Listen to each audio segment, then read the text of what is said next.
Excellent. Okay. Guys, I appreciate you waiting just a few minutes there. I'd love to welcome everybody. Thank you so much for being on with us today. My name is John Parker. I'm the Executive Director for the Office of School Safety and Security here at the Oklahoma State Department of Education. I know we got a pretty diverse crowd, and I'm looking forward to hearing all those questions today. There were already a few in the chat, and I can see everybody's been busy in there. We're gonna work diligently to make sure that we get all of those questions answered. But if we do happen to miss one, we hope that you won't hesitate to reach out to us so that we can get an answer back to you as quickly as possible. Our time expectations, that's been a question today, and I completely understand. We definitely are going to respect your time, and we're going to move quickly. We're expecting the webinar in its entirety to last about 45 minutes, and we are going to have regular question breaks pretty much throughout. And just a reminder, your audio is muted, and so is your video, and we will hope that that you would fire away at us in that chat.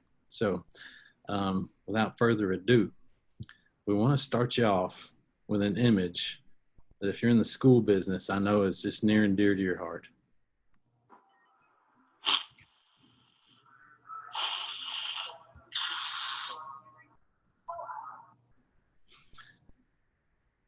Okay, don't anyone panic, right? So that that scenario, you know, I'm hoping that it reminds you of the infamous COVID-19. You know, I don't think ever before have we been faced with what our schools went through, what the publics went through with this pandemic. And we had this particular scenario worked into our modules long before we had ever heard of the COVID. So wanted to bring it into you today because really this is kind of the heart of this training, right? Is to take you through different scenarios so that you have to take that pause. You've got to examine your local policies, your local guidance, which, you know, I'm sure with the COVID, we were having to make a lot of things on the fly. You know, it was really unprecedented. So this scenario training, these scenarios, they're designed to challenge you, designed for you to reflect and give those recommendations to your site principal, to your district leadership, to others in the school system, anyone in that educational community. So this was just a teaser. We're coming right back to this, okay? So we'll be back. Don't forget about my kiddo there that's having some problems. But we do have, so 5 purposes of the webinar today. We're going to increase awareness of the school safety and security professional program. That is exactly what this topic is about today. These modules, this training. We want to increase awareness of OSDE's learning management system. It's called Oklahoma Edge. And essentially that's where these modules will be housed. They are in digital format. You can access from anywhere as long as you have the internet, right? The 4 corners of the state, day or night. And I think that never before as well, accessibility to training, even if it's virtual, is going to be really important.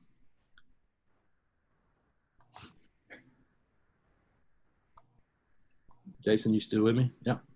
Introduce the school safety and security team and provide website and contact information. That communication with us will be key, and we ask that you not hesitate. We're going to discuss the key points for success in the platform, right? What does success look like for you when you go through this training? And you'll find that it's very easy to navigate, and it's really self-guided. And then to discuss the closed type system, or the process for obtaining codes. This is really for my district leaders, superintendents, or their designees. And we want you to know, we want all the participants to be aware that if you're school leadership, you're in control. We will have individual codes per district, and then essentially you make the determination, or your designee, who you have that's being credentialed in school safety and security. And that's for good reason, right? We're local control fans, and I know you guys are, and so you are literally in control on who's going through this training. So, okay, all right. So here's our staff coming in, and I've got an excellent crew. I'm very proud of them. Our office has only been around for about 1.5 years, and in that time, we've got considerable work done.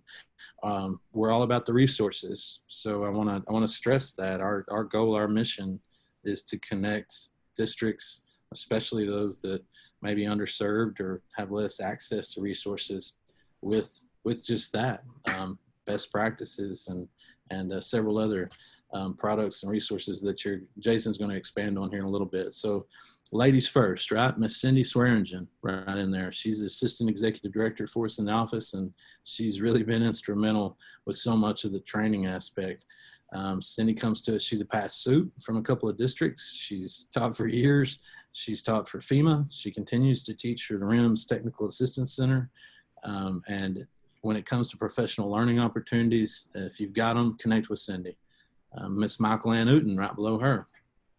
Michael Ann, years and years of emergency management experience, leadership experience with Oklahoma Office of Emergency Management, public information officer. Michael Ann's really been a great resource for us and the districts because she ends up being a great liaison between that municipal or county emergency manager and our schools. And also, if you haven't seen lately, there are a few resources out there, especially for those schools that are still in that summer seamless program. If you're still feeding, if you're still handing out those meals, there may be a chance Michael Ann might be able to help you out with a little PPE, a little personal protective equipment. So you might contact her. And then Miss Lindsay Moore, she's a coordinator for our office. And so if you guys out there, if you have those folks that just are able to plow their way through and get things done for you, and that's Lindsay to us. She really has been a blessing.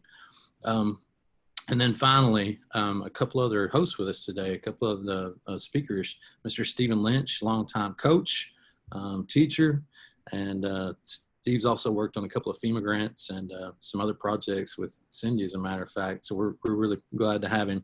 And then last but not least, Jason Gray. Jason, I think, was in the classroom about 15 years and also coached, but he spent a considerable amount of time in the oil field, in the safety realm of the oil field, and did a lot of planning work for emergency operation plans. So he's been a great asset to us. And from that point, I'm going to hand it off to Jason. Jason? Thanks, John. I'd just like to reiterate, we're glad you were able to join us today. We are going to go into our first question session here. Got a couple of questions here I'm going to pop up, and then we'll check our chat and see if you got some questions about us here. John, I'm going to start you off the first one. If they call us to come out or to participate in this micro-credentialing program, are we going to charge them an arm and a leg to come out and help them out? What does that look like? Yeah, Jason, that's the $1 million question, right? And it is a multi-billion-dollar industry, safety and security. And we know that the vendors are after you guys out there. The answer is no, not a penny. All of our resources are free. We're out there to really help, help protect the kiddos, help districts, help school sites, and everything we have is free of charge. Awesome. And my next question here is, I'll call you up, you come out and you get me started. How much support am I going to get from that? Are y'all going to be one of these folks that just get us on the book so it looks good for you and then forget about us, or what does that look like? I like that you're not beating around the bush, Jason. I appreciate that. I can assure you that team I just introduced you to, they are your support. They're going to act like digital professors, if you will. They're there. If you're a learner, if you're going through our modules, through the system, they're in there checking on you. There's tons of forms of communication that Jason's going to go over with you here in just a little bit. It would be next to impossible to feel like you were unsupported if you were taking the system. So no, we're at your fingertips, so to speak, or right there on the phone. Feel free to call us too. We've got your back. Excellent. I've got one question here that Matt had answered, but I wanted to throw it out for all of our attendees to be able to hear the answer to. And it says, will the modules be on the Next Thought website? They had seen a flyer about that. Matt had answered in the positive that all our modules will be on that osdenecthought.com website. And I will discuss that here in a little bit in further detail. I don't see any other questions on here at this time. Feel free to add those along as we go. But without further ado, I'm going to bring Mr. Steve Lynch into the conversation here with an introduction to the Oklahoma School Safety and Security Professional Program. Mr. Steve. Thank you, Jason. And on behalf of our Office of Safety and Security, I would just like to thank each and every one of you for taking time out of your day today to join us. We've created this module to have more staff and administration actively engaged in school safety, security, and preparedness in your districts and communities, along with gaining insight to building and maintaining some very quality EOPs. We're glad to share this module with you today, and I feel it'll be a great tool for school safety in Oklahoma. And at this time, Jason's going to highlight some aspects of our LMS platform. Jason? All right, thank you, Steve. I am going to start off my portion with a short audio of Superintendent Hofmeister talking about this program. So I'm going to let you listen to her, and then I'm going to take you live online to check out the actual platform. Hello, I'm State Superintendent Joy Hofmeister. Welcome to the Oklahoma State Department of Education's School Safety and Security Professional Program. Thank you for pursuing this important training. Student safety is a top priority for me and for every educator. I often say we have to Maslow before we can bloom, because students cannot learn effectively until their basic needs are met. Creating a safe, orderly, and welcoming school environment is critical for our children to grow and achieve their potential. During this training, you will learn best practices to help you determine how to customize and implement a safety plan that meets the needs of your community. The key to safety is prevention, and you are taking that first step today. Thank you for joining us in prioritizing safety for all Oklahoma school kids. All right, if you'll bear with me just a second here, I'm going to get my other page up so we can look at this.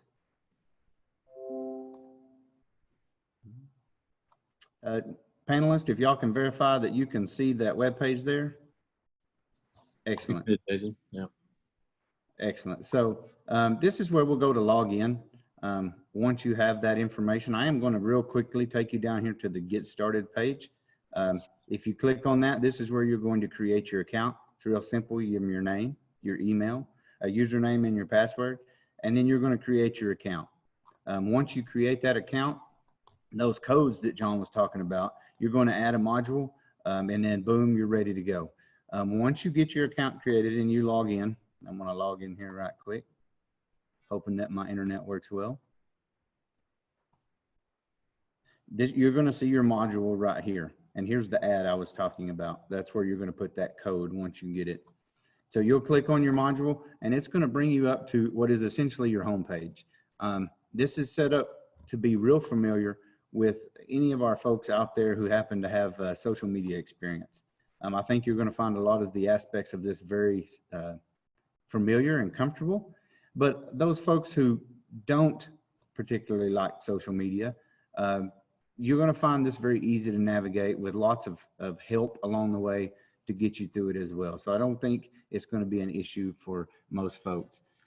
We have these 4 tabs up here.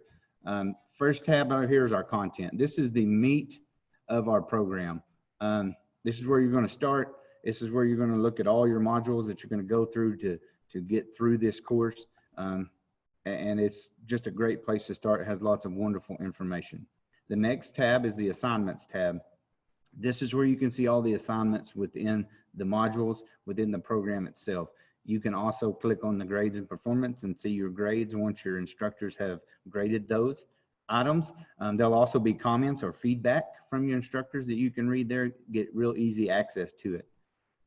Collaboration is kind of, I like to call it a public forum. So as this builds out and we get lots of folks in here, here on the left under collaboration, there's going to be some subjects. So maybe you have a question, you can come search through them subjects, and maybe someone else had the same question and it's already been answered. You can find it right there real easily. Or over here on the right-hand side, you can type in a question and us instructors will see that, as well as the general folks that are taking this program will see that, and they'll be able to assist to get you, if you were having an issue or you had a question, we can get that conversation and those dialogues going to get you taken care of. And the last little tab is just an information tab. This tells about you and the program, and then it also lists out your instructors. So once you get an instructor, you'll be able to see a little information about them, as well as the other instructors in the course. Now I'm going to take you back to the content here. This is really where you're going to spend most of your time. So the Getting Started tab up here, this is going to be all you need information-wise to get through this program. Navigating the platform, the module readings, to the videos that are in there, notes and collaboration, which I'll talk a little bit more about the communication aspect here in a little bit. And then there's also a help site from Next Thought, as well as being able to contact any of us as instructors to help you out. Next, you have your overview and orientation. This is what I call the warm-up for those sports folks out there. This is getting you ready to get into the real meat of this stuff, which is our next 5 areas. Why is it important? We got some videos here. I do believe there's a scenario in here, a communication scenario. And so you'll be able to really get warmed up to get started in this. The next 5 are our 5 mission areas of preparedness defined by the Presidential Policy Directive 8. If you had any emergency management, law enforcement, firefighting, any of those kinds of things, previous training, these are going to be real familiar to you. Prevention, protection, mitigation, response, and recovery. Those are our 5 meat and potatoes of our program. And so there's lots of great information in there.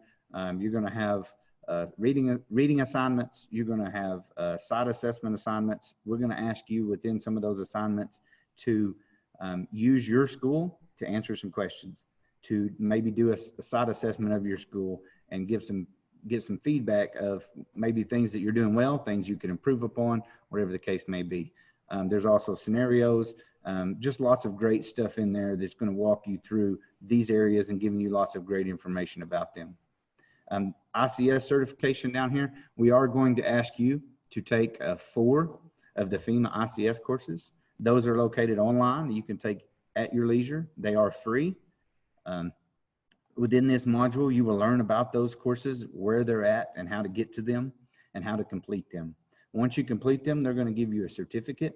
We're going to ask you to save that for your records, and you can either print that off or do it digitally or both, because you will need one for your records, and we're also going to ask you to submit one to us as proof that you went through those courses. Next tab is resources. So all of these modules have resources within them. This is just a compilation of all those resources in one easy spot to come find those real quickly if you needed to come back to something. And then lastly, there's a help tab. This is going to contact you with tech support from Next Thought, but you can always contact us and we will be able to assist you in this area as well. Next, I'm going to talk a little bit about the communication features of this here program. Again, very social media friendly type environment. I think most people are going to have a real easy time with this. But as you're going through these, you'll notice there's a discussion, what we call a discussion bubble out here, but they're also over here next to the articles. So if I scroll down through there and I see a discussion bubble and I have a question about that particular area, I can click on those and I can make comments, I can ask questions, I can do whatever I need to do. Within those discussion bubbles, you can leave that as public. You can talk to everybody on the platform. You can talk specifically to individuals. You can tag those and they'll be specific. You can also use groups, which we're going to talk just a little bit about here in a minute, to talk to a group of folks that you have predetermined and set up so that it's maybe within your school site or your school district. You've got a group of folks that you want to talk through some stuff with. You can create a group and use that there. There's also at the bottom, there's comments. Let's scroll down here. There's comment section. So you can make these are public comments. You can talk to folks about those types of situations and ask questions, and we'll be able to provide you feedback and have those conversations with you. Next is groups. I'm going to go over here. I've got to move the window if you'll bear with me to your contact section. And there's lots of great stuff under here, but I'm going to highlight this group section. So within the group section, I can create a group. Ideally, as y'all come online and start taking these courses, me as an instructor, I'm going to create a group, and I'm going to invite all the folks from your school site within that group. And we're going to create a group from a school site or a school district, depending on your size. And within that group, you'll be able to have discussions. You'll be able to ask questions. I'll be able, as an instructor, I'll be able to talk with you and have discussions with you as well. But don't feel like that these are only for instructors. If you have a group of folks and for whatever purpose you want to create a group outside of your instructor, maybe to have conversations so that then you could talk to the instructor about stuff, everyone can create a group and use those to your advantage to complete this program. Next, email. All of us as instructors and Office of School Safety and Security Specialist, you will have our email contact. Feel free to shoot us an email at any time with any questions, and we will promptly respond to those. Also, phone. You're going to have our phone numbers. Some folks like a voice on the other end to talk out, talk through your problems, if you will. Please feel free to give us a call. We will help in any way that we can. And then last, but most certainly not least, personal visits. Some folks like to be in person. When it's safe to do so, we would be more than happy to come out to your school district and walk you through getting started in this program, or any hiccups or problems that you may encounter. We could come out and help you out. We could also discuss some of the other stuff that we'll talk about a little bit when I show you our website that we do, professional development, EOP or emergency operation plan management, and all the stuff that we provide. We can also talk with you about that kind of stuff. At this time, I'm going to go ahead and move back to our PowerPoint, if you'll bear with me just a second.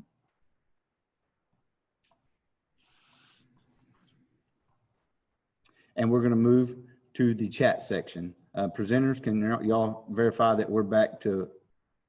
You're good, Jason. Okay, thank you. We're going to move back to the question form. So if you have questions, please put those in the chat. We're going to check those out, but I'm going to turn that back over to John to moderate those. And so John, have at it, sir. All right, thanks, Jason. We have had a few come through, and Steve's been doing a great job of jumping in there, but I think it'd be good to talk through some of these as well. I think the first one that came up really is a question on non-certified staff. And if we have non-educational folks out there, you know, we're talking about support staff. That could be cafeteria manager, that might be a transportation director, that might be a school nurse. But it's those folks that are in there supporting the kids, right? They may not be in the classroom, but they're definitely a part of that school day. And the answer is absolutely yes. We know how crucial your role is, and we think that most of those positions I just named would be absolutely excellent candidates for this program. You already are performing a lot of school safety and security duties and issues, but now we want to credential you. So yes, the teachers or administrators, if you have a certificate on board already with OSDE, as you saw that image earlier, it will be printed on your certificate if you so choose.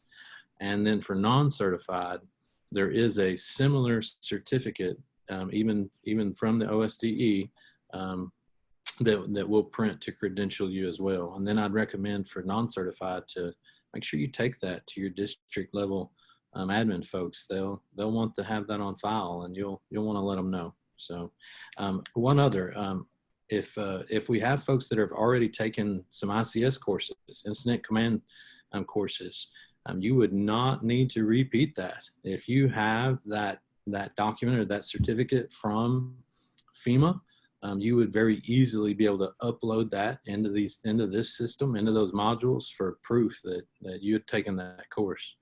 And then I need to get back into the chat, but we had that question again about cost.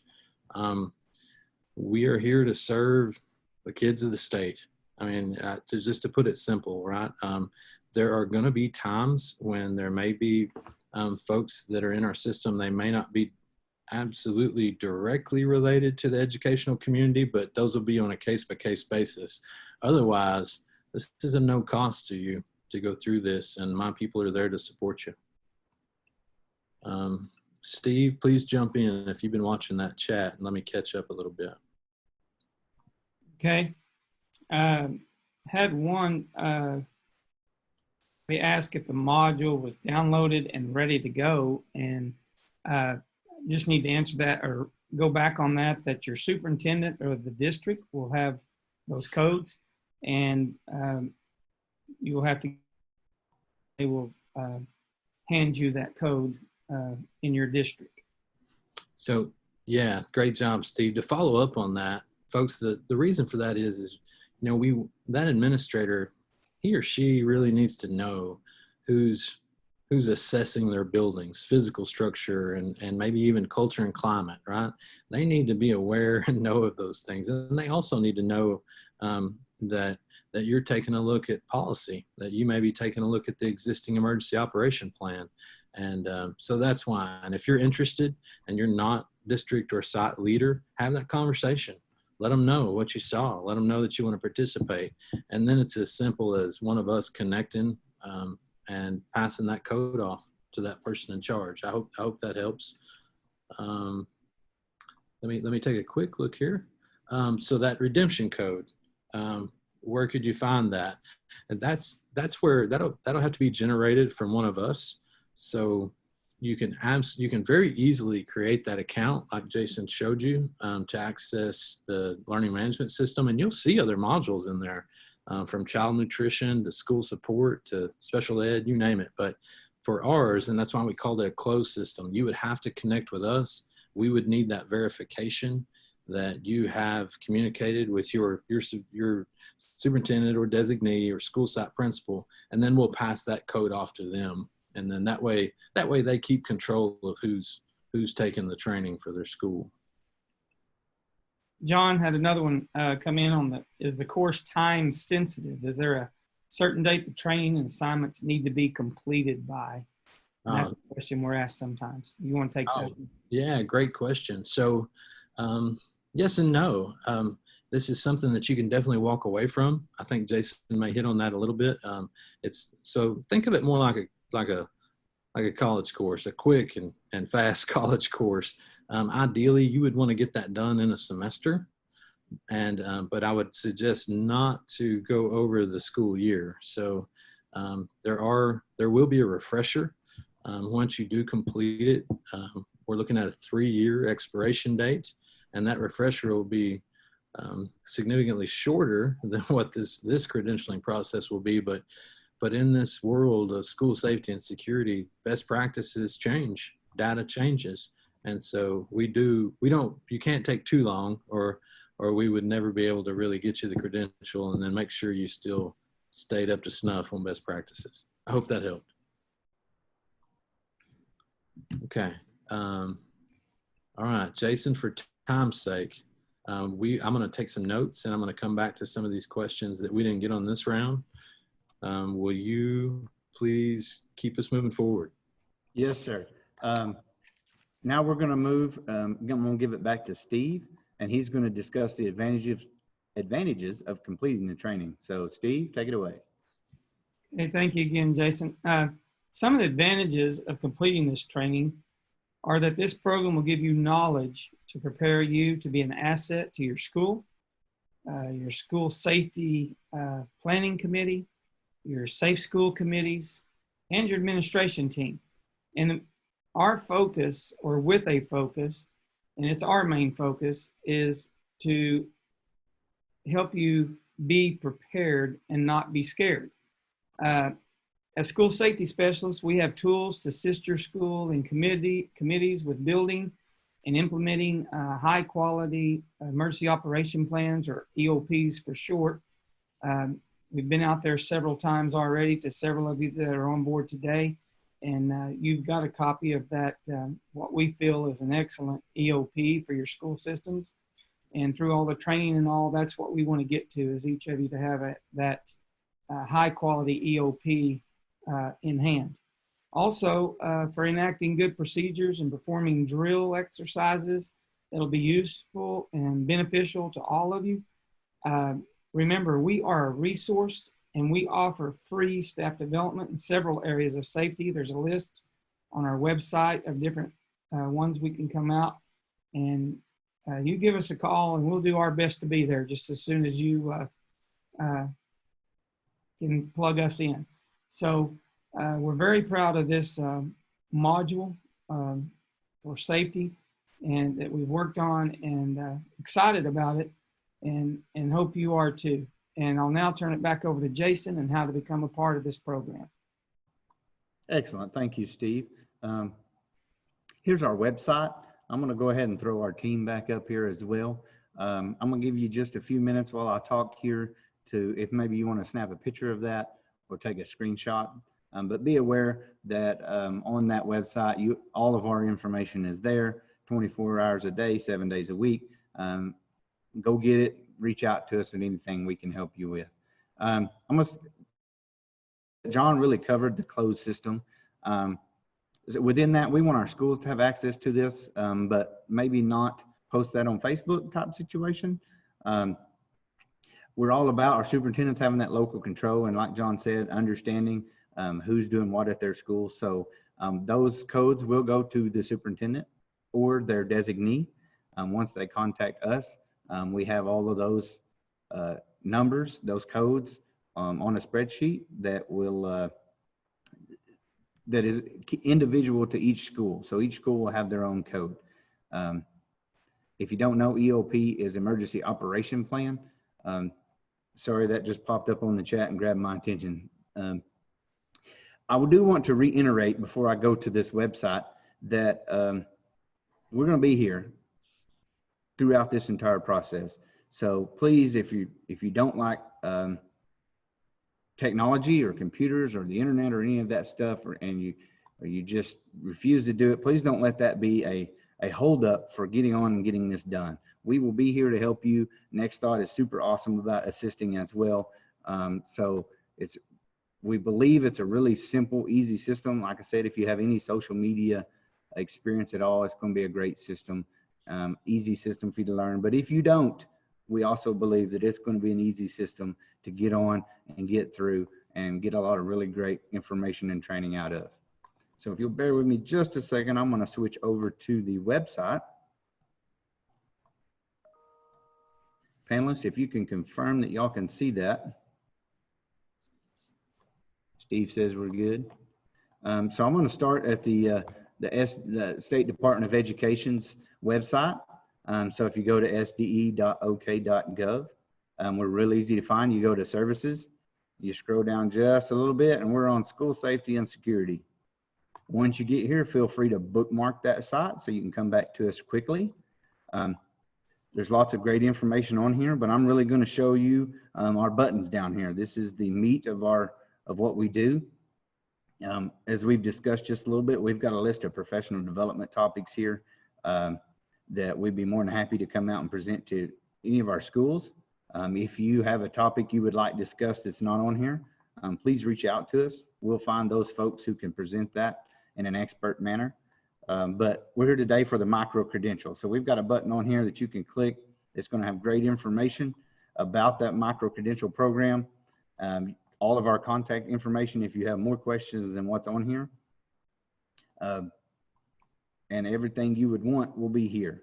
I'm going to finish up by saying that if you're ready to go, you're going to need to contact one of us, and we're going to get that code to your superintendent or their designee. And then the superintendent will be the one that's going to pass that down, and it is up and live and ready to go. Once you get that code, you can log in and away you go. At this time, I'm going to turn it back over to John, who's going to come back. If you'll give me just a moment to get there, he's going to come back to our scenario and have a short discussion about that. Okay, thanks, Jason. And guys, I know that I've got some notes on quite a few questions that are still coming in. I promise you we will address them right at the end. We are getting close.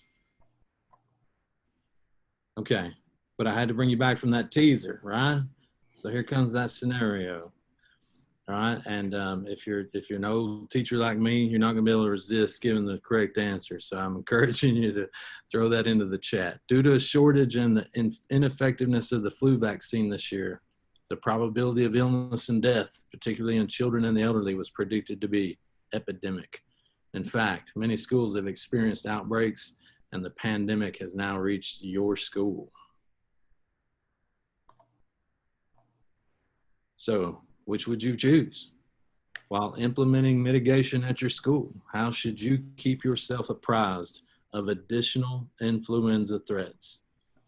And I won't read all the answers to you, but if you guys could quickly take a look, fire away at us in the chat. I'd love to see what you're thinking here. Oh, I love it. I knew these educators couldn't stand it, right? We're so competitive, I think. I'm seeing a lot of B's and other answers, maybe in all of the above. Yeah, absolutely. But Jason, let them know. The B's have it, right? I cannot tell you guys how crucial those local health departments are. And if you haven't started building that relationship with those local health departments, those regional centers closest to you, you know, make that call, send that email, get them out there. You guys talk. That's where it all. Oh, we can only see the answers. That's where it all really, you know, that's where the rubber meets the road, right? And then that information flows up to the state agency, and then the state agency pushes it out to the feds, and the CDC is able to really give us proper guidance at a much higher level. But it starts with the local school district and that regional health department. So just a little sample. We wanted to give you a sample of the scenarios. We've got an active assailant. We've got a school bus crash out on a rural road. Obviously a pandemic, the tornado, and I think a flood. And so I may be missing one there, but the scenarios are key to really put you into that mindset, and maybe even bring that anxiety level up a little bit about what you would do. What does your local policies look like? So, so now I think we're going to try to tackle some of the last of the questions. A really good one here was, I think a student teacher may be on, and they referenced, you know, that they're going to be doing their student teaching coming up, and they would love to do this. But what if they don't have site-specific data, right? And I would encourage you to, I think, just to reach out to us, give one of these specialists a call. I think once we can chat with you a little bit about what options you do have, we can make this work. And so ultimately, give us a call. We'll figure this out. We can make this work. The assessments that you must do on the site, I bet you we can find a great compromise for you. And maybe even better, talk to that principal that you're going to be student teaching for. They may love it if you give them your feedback. I think that would be great. Another question, is this up and running? Are we ready? And the answer would be yes, absolutely. And then this last question I've written down will go along with that, right? Access to the codes. Folks, I so encourage you guys, and it seems like there's a little confusion out there. We must have some type of documentation from your site leader or a district leader that they have agreed that it is okay for you to go through this program, right? And because in particular, you're looking again at site-specific or district-specific policies and possibly their emergency operations plan. And we want to make sure your boss is aware of that. So a simple email, you might CC your SUP or your principal and just letting them know, hey, you had a conversation, they're all on board, send me that code. And I think, and that's how easy it is. And we can get fired up, but yes, we are ready to go. It is in the learning management system, and instructors are ready. So I hope that helped. And I think I've probably missed a few more. Jason, jump in for me if you see something that we need to address real quick. One I saw a couple of times, John, is the amount of time that this training is going to take. Oh, great one. Great question. Steve, would you mind taking that?